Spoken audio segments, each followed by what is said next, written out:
₹201 दे के सम्मान किया गया पप्पू यादव जी। बहुत बहुत नमस्कार प्रणाम तमाम भैया बाबू लोगन के नमस्कार प्रणाम। उ लड़का कहता कि क्या कहिए सोहतिया दू गो तो मेहरारू मिल गई मोर बड़ा परेशानी में बानी कहलन कि कैसन बाड़ी सो उ लड़का बतावत बा दू को मिलल बाड़ी हम के में हरिया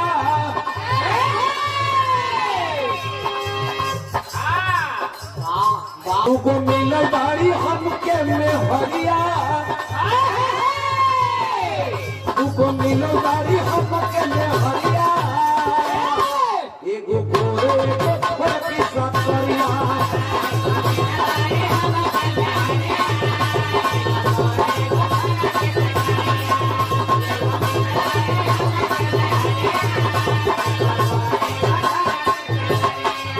लड़का कहल लड़का बताओ था कि क्या कहीं साथी दूगो तो मेहरारू हो गई दू को मिलल बाड़ी हमके में हरिया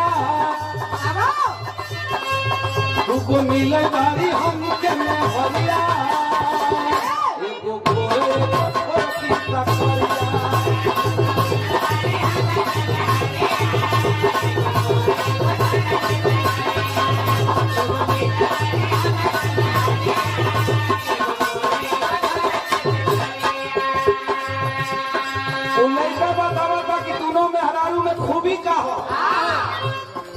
दोनों मेहरारू में खूबी कहा अपना सरहतिया से बताओ तो मुखिया जी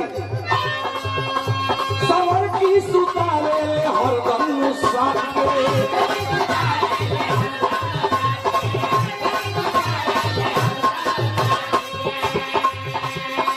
अरे सवर की सुतारे हरदम साथ के आई कोई की बोले हरदम साथ के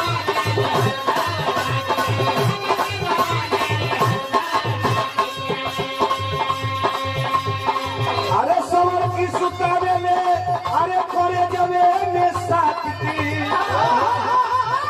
आकोर की बोले ले मुना जी जात के